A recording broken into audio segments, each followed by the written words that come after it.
오늘 우리에게 주시는 축복과 회복과 치유의 말씀 열왕기상 17장 17절에서 24절입니다. 함께 읽도록 하겠습니다. 시작. 2일 후에 그 집 주인 되는 여인의 아들이 병들어 증세가 심히 위중하다가 숨이 끊어진지라 여인이 엘리야에게 이르되 하나님의 사람이여 당신이 나와 더불어 무슨 상관이 있기로 내 죄를 생각나게 하고 또 내 아들을 죽게 하려고 내게 오셨나이까. 엘리야가 그에게 그의 아들을 달라 하여 그를 여인의 품에서 받아 안고 자기가 거처하는 다락에 올라가서 자기 침상에 누이고 여호와께 부르짖어 이르되 내 하나님 여호와여 주께서 또 내가 우고하는 집 과부에게 재앙을 내리사 그 아들이 죽게 하셨나이까 하고 그 아이의 몸을 3번 펴서 엎드리고 여호와께 부르짖어 이르되 내 하나님 여호와여 원하건대 이 아이의 혼으로 그의 몸에 돌아오게 하옵소서 하니 여호와께서 엘리야의 소리를 들으심으로 그 아이의 혼이 몸으로 돌아오고 살아난지라.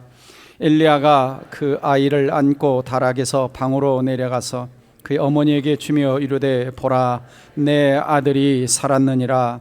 여인이 엘리야에게 이르되 내가 이제야 당신은 하나님의 사람이시오 당신의 입에 있는 여호와의 말씀이 진실한 줄 아노라 하니라. 아멘. 오늘 하나님 말씀의 제목은 전능자의 그늘 아래 피하라. 전능자의 그늘 아래 피하라. 우리는 이 땅을 사는 동안 누군가 도움의 그늘이 필요합니다. 여기서 그늘이라고 하는 것은 나보다 누군가 힘이 있고 능력이 있고 권세가 있어서 그 그늘을 의지하며 내 인생에 도움이 되고 힘이 되는 그 어떤 것을 그늘이라고 표현한 거죠. 우리는 이 땅에 태어나면서 최초의 우리 인생의 그늘이 되어주신 분은 바로 부모님입니다. 부모님의 그늘 아래 우리는 어릴 때부터 자랐고 또 성장하면서 배울 때 우리는 스승의 그늘 아래서 인생이 지식이 성장해 갔고 그리고 예수 그리스도를 만나면서 우리는 영적 지도자의 그늘 아래서 하나님을 더 알아가게 된 것입니다. 그러나 이 땅에서 인간의 그늘이라고 하는 것, 권력의 그늘이라고 하는 것, 세상의 그늘이라고 하는 것은 언제나 한계가 있습니다. 그래서 우리 예수 그리스도를 믿는 하나님의 백성들에게 한계가 없는 그늘이 있는데 그것은 바로 전능자 하나님의 그늘이라고 할 수가 있습니다. 필립이 안시라고 하는 이런 표현을 썼습니다. 우리가 기댈 수 있는 것이 아무것도 없을 때, 심지어 우리 자신도 믿을 수 없을 때, 그때에 하나님은 그곳에 계신다. 아무것도 믿을 것이 없을 때, 아무도 기댈 데가 없을 때, 아무것도 의지할 데가 없을 때 하나님은 바로 거기서 우리의 그늘이 되어주시고 우리에게 힘이 되어주시는 분이라는 것입니다. 조지 물러도 이런 표현을 썼습니다. 나는 아무것도 아닙니다. 나는 없는 것이 더 낫습니다. 그러나 예수 그리스도 안에 있으면 모든 것이 가능합니다. 예수 그리스도 안에 있으면 모든 것이 가능합니다. 십자가 그늘 아래 있으면 내가 죄 사함을 받고 모든 도움을 얻는 것이 가능하다는 고백을 하고 있습니다. 자, 다음에 구절들을 우리가 좀 몇 개 읽어보면서 하나님이 누구신가? 에레미야 32장 17절 시작. 슬프도소이다 주 여호와여 주께서 큰 능력과 표심팔로 천지를 지으셨사오니 주에게는 할 수 없는 일이 없으시니이다. 천지 창조자 하나님 할 수 없는 일이 없다. 또 두 번째 에레미야 32장 27절 시작. 나는 여호와여 모든 육체의 하나님이다. 내게 할 수 없는 일이 있겠느냐? 다 할 수 있다는 것입니다. 누가복음 1장 37절 대저 하나님의 모든 말씀은 능하지 못하심이 없느니라. 하나님 말씀은 하나님과 똑같죠. 전능입니다. 그 다음에 누가복음 18장 27절 이르시되 무릇 사람이 할 수 없는 것을 하나님은 하실 수 있느니라. 사람이 할 수 없는 것. 자, 이 모든 걸 종합해 보면 하나님은 어떤 분이다? 전능하신 분이다. 못하실 것이 없는 분이시다. 오늘 우리는 바로 성경에서 바로 이 하나님, 전능하신 하나님, 못하실 것이 없는 하나님을 보여주고 만나게 됩니다. 우리의 삶에는 언제 전능하신 하나님이 필요한가? 바로 불가능한 일을 만났을 때. 17장 1절을 보시면 17장 17절 1절이 아니고 17절을 보시면 2일 후에 그 집주인 되는 여인의 아들이 병들어 증세가 심히 위중하다가 숨이 끊어졌다 그럽니다. 숨이 끊어졌다. 지금 엘리야는 가장 어려운 죽음의 문제를 만나고 있습니다. 언제? 2일 후에. 2일 후에라고 하는 것은 지금 17장 1절에서 16절 사이에 1절에서 16절 사이에 일어났던 세 가지 사건. 첫째는 아합 왕을 만나서 이 땅에 우로가 내리지 않겠다라고 하는 아합 왕을 만난 사건이 있었고, 두 번째 엘리야에게 일어난 사건은 뭐냐면 그리 시냇가로 하나님이 보내셔서 까마귀가 아침 저녁으로 떡과 고기를 물어다 준 사건, 하나님의 엄청난 초자연적인 기적을 체험한 사건, 지난주 월요일 날 큐티한 말씀이죠. 세 번째 경험한 사건은 뭡니까? 바로 이 오늘 본문에 등장하는 사르밧 과부의 집으로 하나님이 보내셔서 그 가뭄 중에서도 그 집에 있는 기름통과 밀가루통에 기름이 마르지 않도록, 밀가루가 마르지 않도록 날마다 공급해 주시는 엄청난 하나님의 기적을 체험했던 이 사건 이후에, 그 사건 이후에 지금 이 사건을 만난 겁니다. 죽음의 사건을 만난 것이죠.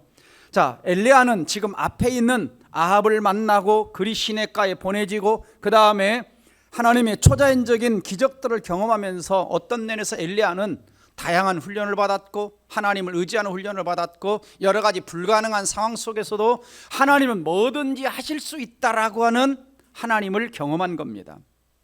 그런데 이번에 만난 문제는 단순히 인간이 먹고 사는 문제가 아니라 죽음의 문제, 어떤 인간도 어찌할 수 없는 죽음의 문제. 과부의 아들이 심한 중병에 걸렸는데 시름시름 앓다가 죽어버렸다, 숨이 끊어졌다라고 성경은 말합니다. 자, 우리는 이 사르밧 과부의 한 가정을 지켜보면서 우리의 삶의 일상적인 모습이 어떠한가를 엿볼 수가 있습니다. 우리의 삶도 끊임없이 어떻습니까?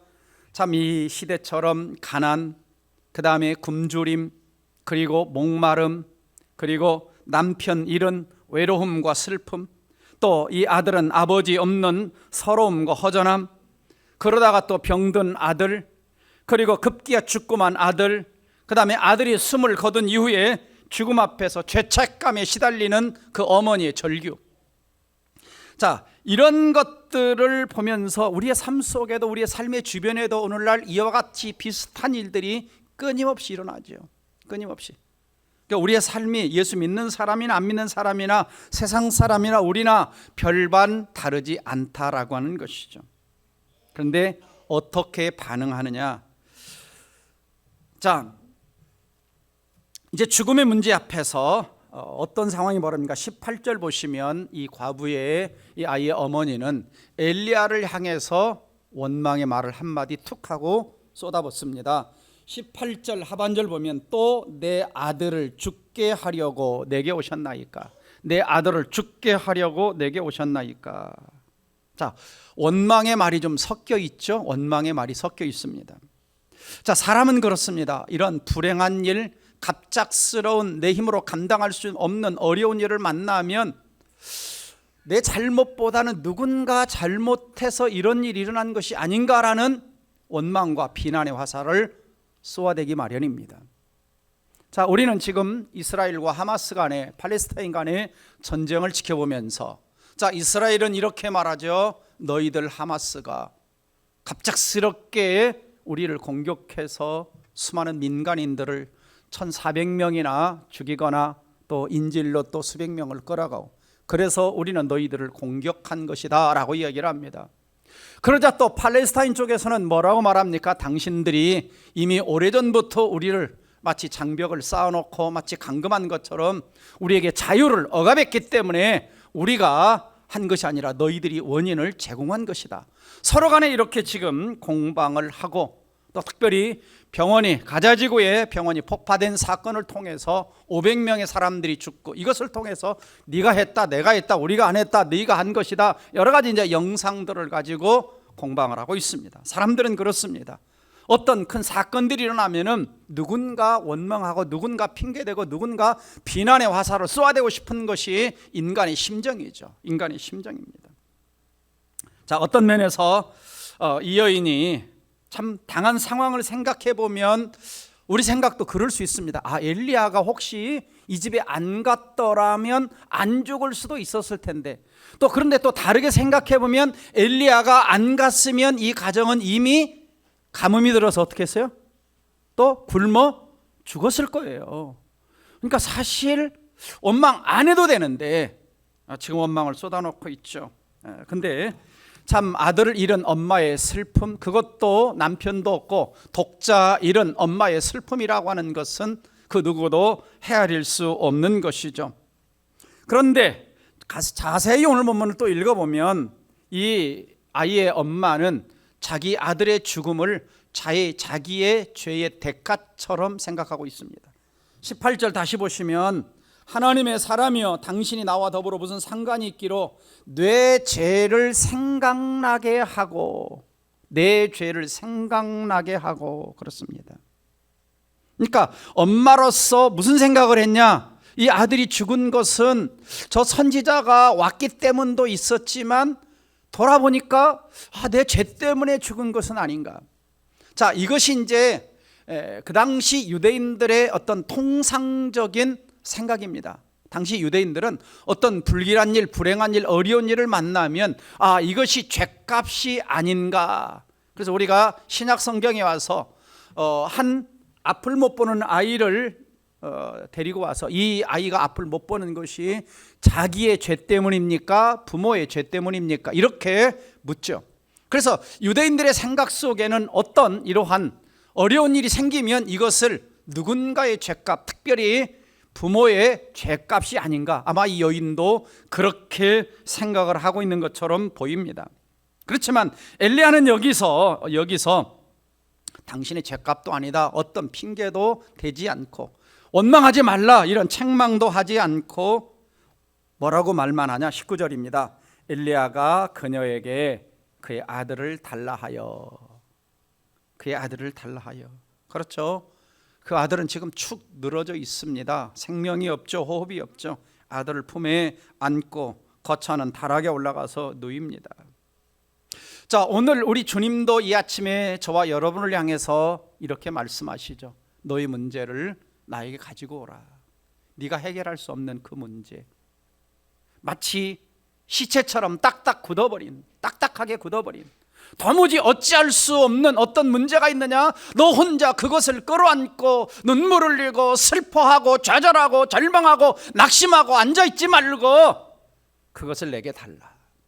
그걸 내게 가져오라.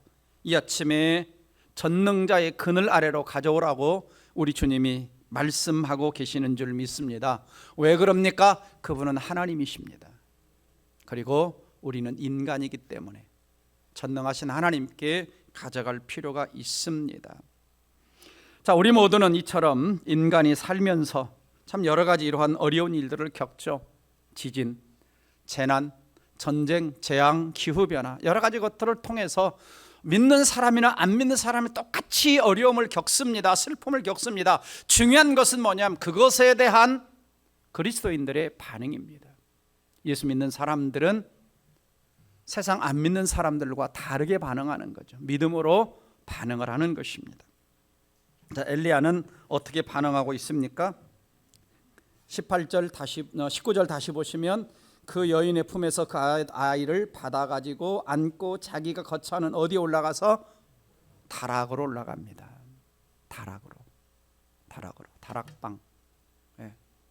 자, 옛날 집들은 다락이 좀 있었죠.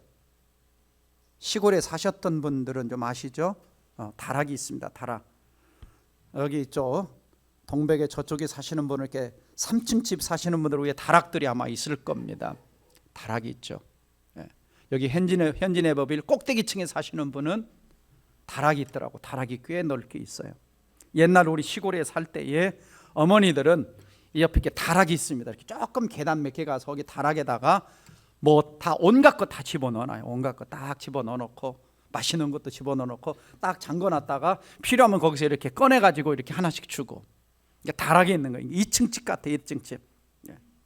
자, 그러면 엘리야에게 이 다락은 어떤 곳일까요? 엘리야에게 다락은 그냥 잠만 자는 곳입니까? 아니죠. 지난 몇 년 동안 이 사르밧 과부의 집에 있으면서 다락은 엘리야에게 하나님을 만나는 장소입니다. 하나님께 기도하는 장소죠. 하나님의 임재를 경험하는 장소죠. 자기 마음속에 있는 모든 것들을 하나님 앞에 털어놓고 그곳에서 하나님의 음성을 들으며 하나님과 대화하며 하나님의 인도를 받으며 하나님의 말씀에 순종하는 장소가 어디냐? 바로 다락입니다. 하나님 임재를 경험하는 그 다락. 그 다락으로 그 가정의 문제를 가지고 지금 올라간 거죠. 쉽게 말하면, 오늘 제목으로 말하면 전능자 하나님의 그늘 아래 그 가정의 문제를 가지고 올라간 것입니다. 올라간 거예요. 여러분 어떠세요? 우리 인생에서 불가능한 어떤 문제, 내 힘으로 해결할 수 없는 문제를 만나면 어디로 가지고 갑니까? 어디로 가져가요? 자녀들은 엄마하고 달려가죠. 누구한테 가지고 갑니까? 병원으로 달려갑니까? 아니면 친정으로 달려갑니까? 아니면 돈 많은 사람에게, 아니면 힘 있는 사람에게? 어디로 달려가요?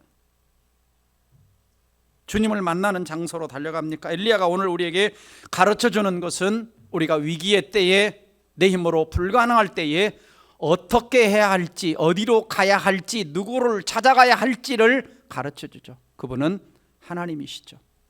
하나님이시죠. 전능자 그늘 아래로 가지고 간 것입니다. 자, 오늘 여러분에게 묻습니다. 여러분에게 엘리야가 하나님을 만나는 다락과 같은 그러한 장소가 있습니까? 나만의 장소, 하나님을 만나는 나만의 장소, 하나님과 대화하는 나만의 장소, 하나님에게 내 마음의 모든 고통과 아픔과 상처와 또 기쁘고 즐거운 일을 쏟아놓는 그러한 장소가 있느냐라고 하는 것입니다.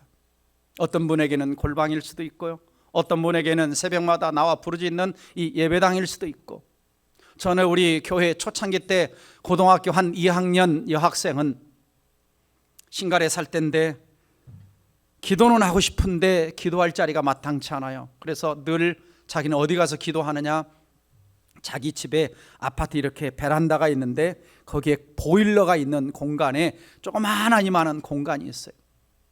그 엄마가 그러더라고요. 그 아이가 그러는 것이 아니라 우리 딸은 여기에 들어가서 하루에 몇 시간씩 기도합니다. 몇 시간씩 기도합니다. 고등학교 2학년 학생이 몇 시간씩 그곳에 하나님을 만나고 하나님과 대화하고 하나님의 임재를 경험하고, 이러한 이야기를 들은 적이 있는데요. 오늘 우리에게도 그러한 장소가 있기를 주님의 이름으로 축원합니다. 없다면, 그런 장소가 없다면 오늘 집에 가셔서 기도하십시오. 내가 어디서 하나님을 만나야 될 것인가? 골방인가? 아니면 직장인가? 아니면 예배당인가? 아니면 어떤 특별한 장소를 마련해야 됩니다. 그런 장소가 내게 없다라고 하는 것, 기도의 장소가 없다라고 하는 것은 뭘 의미하느냐? 나는 내 마음대로 살고 있다는 겁니다. 하나님에게 기도하지 않고, 하나님께 묻지 않고, 하나님과 상의하지 않고, 내가 어려운 일을 만날 때 인간의 지식으로, 인간의 방법으로, 인간의 생각으로 그냥 살아가고 있다는 그 증거예요. 골방이 필요합니다. 골방이. 바로 그 기도의 자리는 여러분의 인생 가운데 바로 하나님을 만나는 자리고, 바로 하늘문이 열려지는 자리고, 하나님의 인도를 받는 자리고, 하나님의 축복이 임하는 장소인 줄 믿습니다. 하나님은 언제나 우리를 그곳에서, 거기에서 기다리고 계십니다.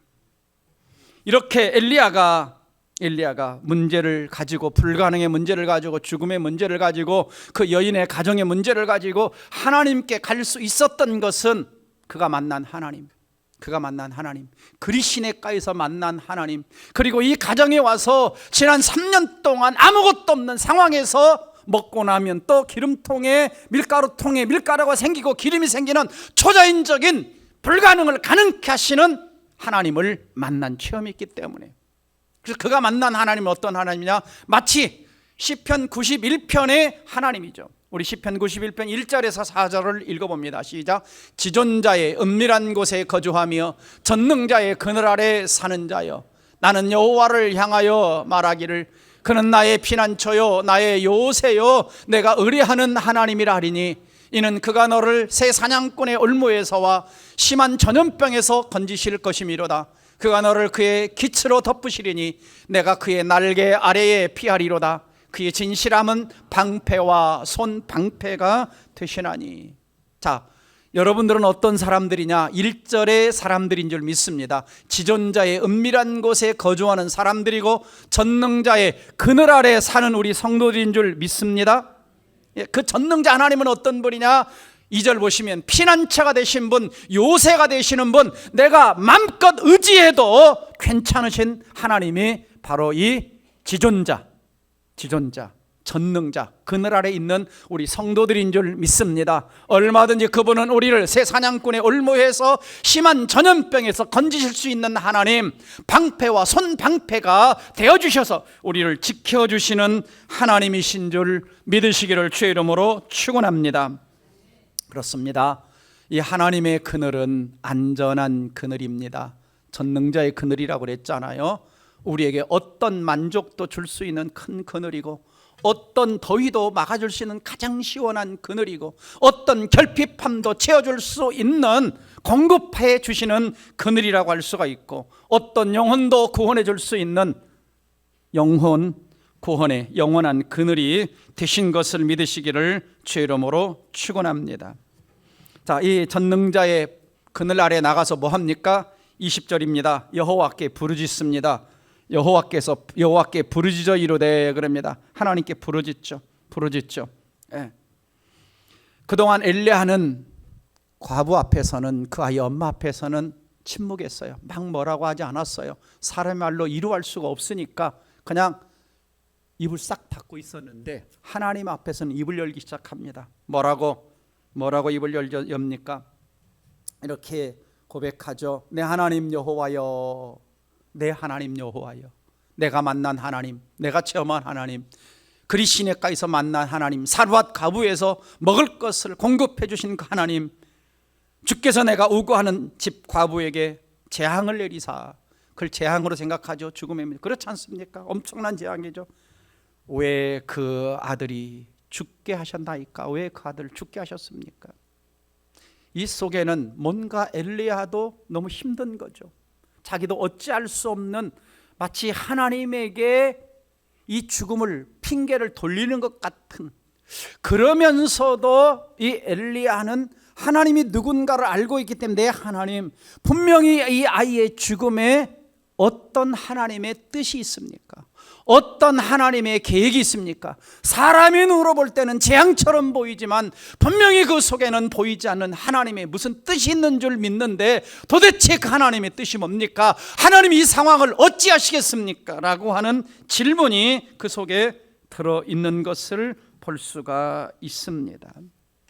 우리도 어찌할 수 없는 상황을 만나면 뭐 하죠? 부르짖어 뭐 해야 됩니까? 그 문제 가지고 하나님께 기도하시기를 바랍니다. 그 다음에 어떻게 합니까? 21절이죠. 21절, 그 아이 위에 몸을 3번 펴서 엎드리고 여호와께 부르짖어 이르되.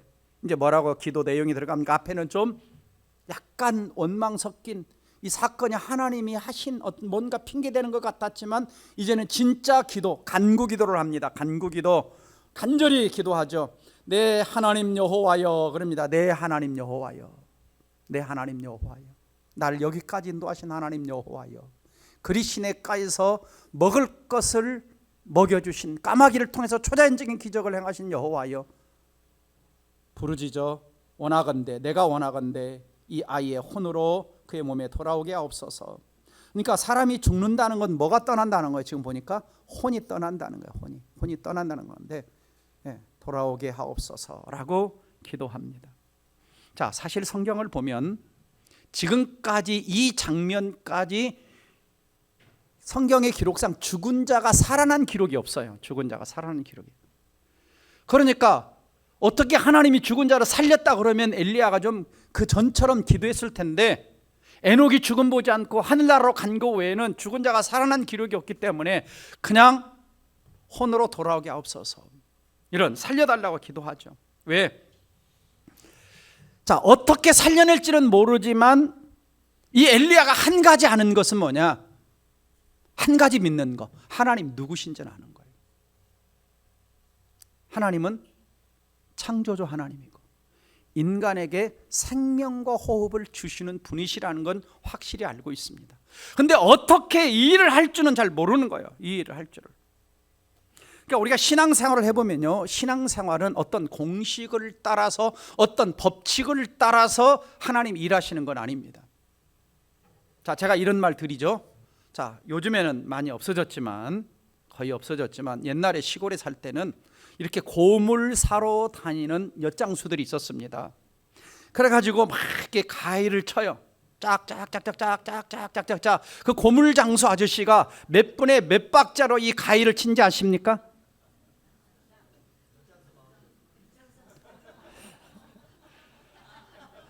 엿장수 마음대로 해요. 사실은 막 이만큼 막 병이랑 막 뭐 막 노수저랑 가지고 가면 막 요만큼 줘요. 사실은 그때 옛날 고물들 많이 사갔어요. 귀중품도. 그런 기억이 있죠. 하나님 마음입니다. 하나님이 예측보로 하시죠. 자, 우리는 그렇습니다. 어떤 한계 상황이 딱 되면, 자, 여러분 비행기 타시잖아요. 그럼 비행기 딱 타면 비행기가 딱 이렇게 출발할 쯤 되면은 여자 승무원이 나와가지고 뭐라 그럽니까? 메뉴를 이렇게 쭉 펼치면서 위급 상황일 때 어떻게 하라고, 어디 안전문이 있고 어떻게 해서 위에서 산소호흡기가 내려, 이거 다 얘기해 주잖아요. 근데 진짜 사람이 어려우면 잘 생각이 안 나. 그렇잖아요. 근데 우리 하나님은 어떻게 하실까?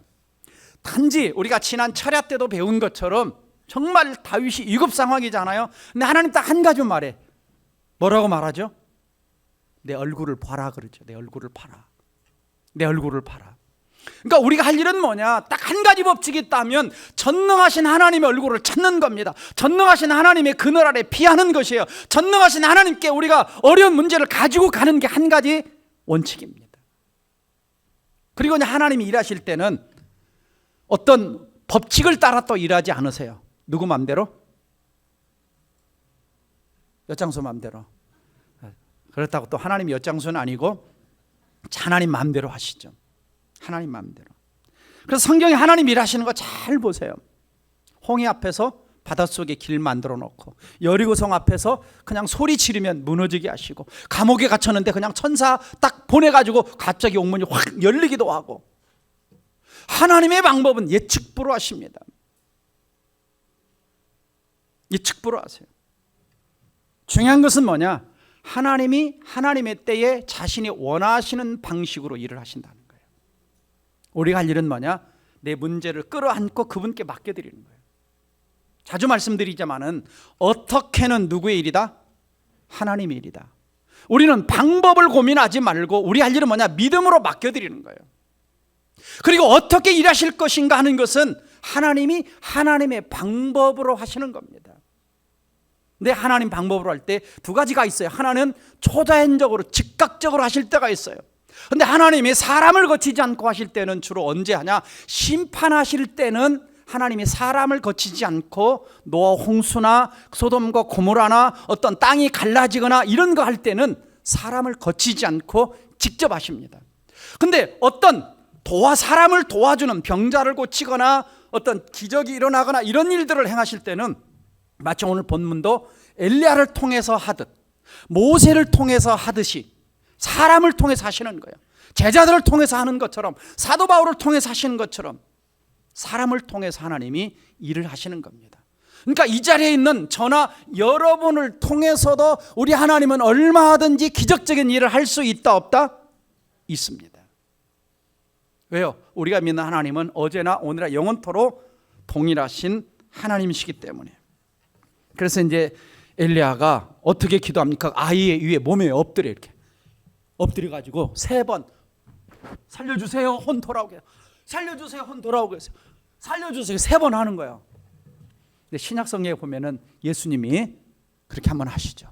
네, 아이 엎드려 가지고 이렇게, 네, 죽은 자 위에 하시는 걸 볼 수가 있습니다. 어쨌든 하나님 방법이죠. 하나님 방법이죠. 자, 우리도 마찬가지입니다. 자, 사람 방법 다 써봐도 안 될 때 우리는 어떻게 해야 돼요?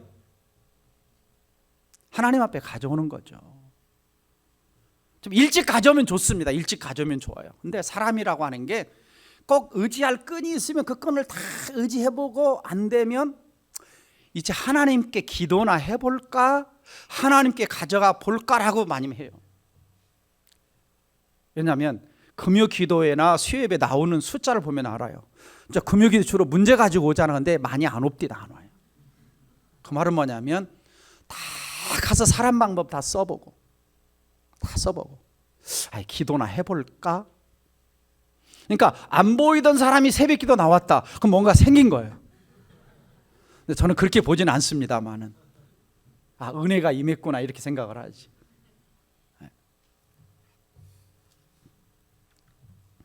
그래서 우리 하나님은 응답하실 때 예측 불허하게 응답하신다. 왜? 하나님에게는 모든 것이 다 가능하기 때문에. 창의적이잖아요. 창조적이고 창의적이에요. 그래서 우리가 생각하는 것보다 훨씬 더 강하고, 우리가 생각하는 것보다 훨씬 더 지혜롭고, 우리가 생각하는 것보다 훨씬 더 능력 있음을 믿으시기를 주의 이름으로 축원합니다. 하나님이 어떻게 응답하셨을까요? 22절입니다. 여호와께서 엘리야의 소리를 들으시고, 기도 소리를 들으시고, 부르짖는 소리를 들으시고, 여러분의 부르짖는 기도의 소리를 들으시고, 여러분의 하나님 앞에 간구하는 기도의 소리를 들으시고, 그의 아이의 혼이 몸으로 돌아오고 살아난지라. 성경의 최초의 죽은 자가 살아나는 부활의 기적이 일어난 것입니다. 오늘 여러분의 삶에도 하나님께 부르짖어 마치 죽은 시체와 같은 우리 삶에 움직이지 않는 어떤 문제가 부활되는, 살아나는, 해결되는 그 역사가 있기를 주의 이름으로 축원합니다. 그 다음에 23절에 어떻게 합니까? 엘리야가 그 아이를 안고 다락에서 방으로 데려가서 그 어머니에게 주며 이르되 보라 내 아들이 살았느니라. 보라 내 아들이 살았느니라. 이 아이 엄마의 마음이 어땠을까요? 여러분 같으면 어떻게 반응했을까요? 예수 믿는 사람들은 어떻게 할렐루야 막 그럴 거 아닙니까? 아닌가요? 이 아이 엄마는 막 펑펑 이 아이를 안고 울었을 거예요. 아이 부둥켜 안고 아이와 함께. 오늘 우리 주님이 여러분에게 말씀하십니다. 보라 내 문제가 해결되었느니라. 보라 내 고통의 문제가, 질병의 문제가 해결되었느니라. 이 주님의 음성이 오늘 여러분들에게 들려지기를 주의 이름으로 축원합니다. 그리고 여인이 마지막 이렇게 반응합니다. 여인이 엘리야에게 이르되 다 같이 내가 이제야 당신은 하나님의 사람이시오 당신의 입에 있는 여호와의 말씀이 진실한 줄 아노라. 두 가지를 깨달은 거예요. 이제야 엘리야가 하나님의 사람이고, 그리고 엘리야의 입으로 나오는 모든 하나님 말씀이 참이다. 반드시 그대로 이루어진다. 사실은 이 고백은 언제 했어야 됩니까? 언제 했어야 돼요? 지난 몇 년 전부터 했어야 돼요. 그 집에 와서 기름통이 떨어지면 또 채워지고, 또 밀가루통이 떨어지면 또 채워지고, 아침마다 와 당신은 정말 하나님의 사람입니다. 하나님 말씀은 진실합니다. 그때 해야 되는데, 그때는 그 말이 아마 좀 여기까지 나왔다가 그냥 마음속으로 정말 당신 좀 하나님 사람 맡기긴 맞는 것 같은데, 하나님 말씀이 진실한 것 같긴 한데, 그러다가 이제 뭡니까? 진실로. 참 그래서 사람의 믿음을 갖는다는 게 쉬운 게 아니에요. 막 믿습니다 하면서도 마음 한쪽에는 진짜일까. 제가 지금 그 설교 준비하고 있거든요. 진짜일까? 여러분 믿음이 참인가? 여러분 믿음이 거짓인가? 여러분 마음의 그 감정 속에서 여러분이 그걸 알 수 있는 셀프 신앙 감정 테스트. 이 여인은 이제 와서 하나님 말씀이 참이다. 하나님 말씀 한 번 말씀하시면 그대로 이루어집니다라는 고백을 하고 있는 겁니다. 좀 여러분의 입술에서도 이러한 진정한 신앙 고백이 나오기를 주의 이름으로 축원합니다. 하나님 말씀은 전능입니다. 하나님 말씀은 참입니다. 하나님은 한 번 말씀하시면 그대로 이루어진 하나님이신 줄 믿습니다. 오늘 또 우리 하나님은 저와 여러분에게 찾아오셔서 엘리야의 하나님이 너의 하나님이다. 엘샤다이 전능한 하나님이 바로 너의 하나님이다. 오늘 말씀하고 계십니다. 그래서 이 전능한 하나님이란 히브리어로 엘샤다이라고 부릅니다. 엘샤다이 모든 것을 충만케 하는 자, 혹은 모든 필요를 공급하자는 하는 자라는 뜻이 담겨져 있습니다. 다시 말하면 하나님은 능치 못함이 없으시고 모든 걸 도와줄 수 있는 분이시고, 그리고 따뜻한 가슴으로 기적을 행하시는 전능자라는 겁니다. 따뜻한 어미의 가슴같이 우리를 안아주시며 기적을 행하시는 분이 누구냐? 전능하신 하나님이신 줄 믿습니다. 여러분, 퀴즈를 내겠습니다. 전능한 자 엘샤다이라는 단어가 가장 많이 나오는 성경이 어디일까? 구약일까요? 신약일까요? 구약일까요? 신약일까요? 구약, 신약. 아니, 가장 많이 나오는 죠. 애매하게 잡으면 안 되고 구약입니다. 자, 구약 그러면 어디일까요? 창세기일까요? 어디일까요? 제가 이거 설교한 적이 있어요, 옛날에. 까먹어서 그렇죠, 여러분. 어디죠? 가장 인생에서 고통을 많이 겪었던 욥기. 구약 성경에요, 엘샤다이가 48번이 나오는데 욥기에 31번이 나옵니다. 그래서 욥은 계속 자기의 고통과 연결해서 전능자시여 전능하신 여호와여, 전능자가 공의를 굳게 하시겠나이까, 전능자여 그 당신은 싸매기도 하고 치료하기도 하시는, 이런 고백을 수도 없이 합니다. 그래서 제일 나중에 와서 그 욥기를 한번 보세요. 욥기 42장 보세요. 욥기 그 42장 가서 보시면 이런 고백을 하죠.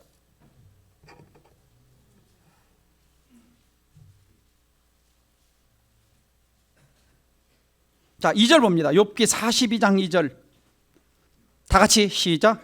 주께서는 못하실 일이 없사오며 무슨 계획이든지 못 이루실 것이 없는 줄 아오니 그럽니다. 못하실 것이 없고 무슨 계획이든지 한 번 계획하시면 당신은 다 하십니다.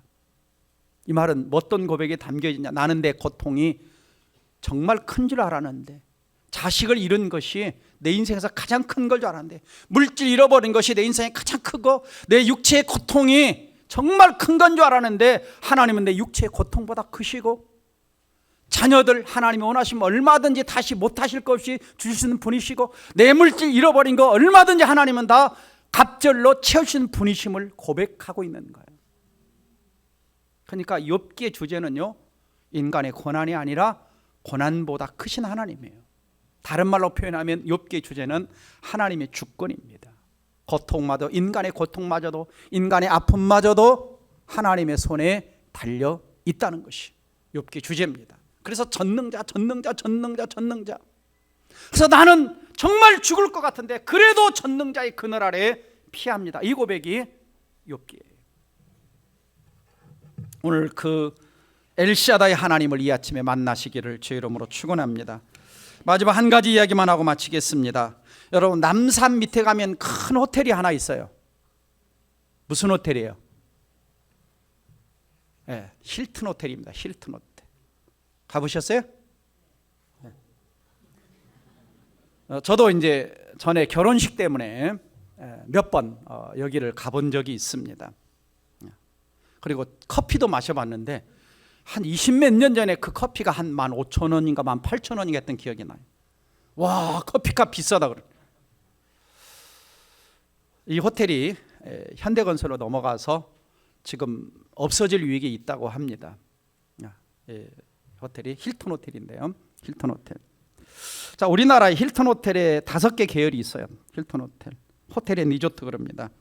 그리고 이제 이 힐튼 호텔은 전 세계에 18개의 브랜드를 가지고 있고, 그리고 전 세계 118개 나라에 6,400개 이상의 호텔을 가지고 있습니다. 그런데 이 호텔을 처음 만든 분이 참 이 어떤 사업가인데, 힐튼이라는 사업가인데, 이 사람이 사업에 실패를 해요. 실패를 해가지고 너무 고통스러워. 빚을 갚을 능력이 없어. 그래서 이제 알약을 갖다 놓고 호텔방에서 이것으로 인생 마감을 해야 할까 하고 이제 고민하고 걱정하고 있는데 어머니가 생각이 납니다. 그렇잖아요. 인생이라는 게 자기 어머니가 생각이 나요. 그리고 어머니가 생각나면서 자기가 성장할 때 어머니가 입버릇처럼 말씀해 주셨던 어머니의 말씀이 생각납니다. 그 어머니 말씀은 뭐였냐면, 얘야, 어려운 일을 만나면 꼭 기억해라. 세상 사람들은 다 너를 배반하고 너를 잊어도 하나님은 절대 너를 버리지 않고 잊지 않으신단다. 그러니까 어려울 때는 얼른 주님의 날개 아래로 피하거라. 어려울 때는 얼른 주님의 날개 아래로 피하거라. 그것이 딱 생각나면서 오랫동안 하나님을 떠나 있던 자기 모습을 보게 되었고, 하나님 앞에 통곡하며 회개 기도를 올려드립니다. 회개 기도를 하고 나자 뭔가 자기 마음 안에 용기와 믿음이 생겨나서 투자자들을 만납니다. 그리고 간절히 투자자들에게 이렇게 다시 호소합니다. 여러분, 제가 하나님을 떠나 있다가 이렇게 어려운 일을 당했습니다. 회개하고 다시 시작해 보려고 합니다. 그 다음에 뭐라고 한 줄 아세요? 이제 저를 믿지 마시고 제가 믿는 하나님을 믿고 한 번만 더 기회를 주십시오. 그러면 원금의 이자까지 넉넉히 돌려드리도록 하겠습니다. 여러분, 그렇게 말할 수 있어요. 나를 믿지 말고 내가 믿는 하나님을 좀 믿고. 그래도 미국이라고 하는 문화는 기독교 문화가 있었기 때문에 믿어준 겁니다. 그걸 다시 재기했고, 재기에 성공해서 지금은 전 세계에 6,400개 이상의 호텔 왕이라고 부르는 호텔 왕이 된 콘레드 힐튼이죠. 저 사람입니다. 콘레드 힐튼이죠. 거의 한 90년 이상을 살았습니다. 참 이렇게 역사 속에는 믿음으로 산 훌륭한 크리스찬들이 있는 것을 보게 됩니다.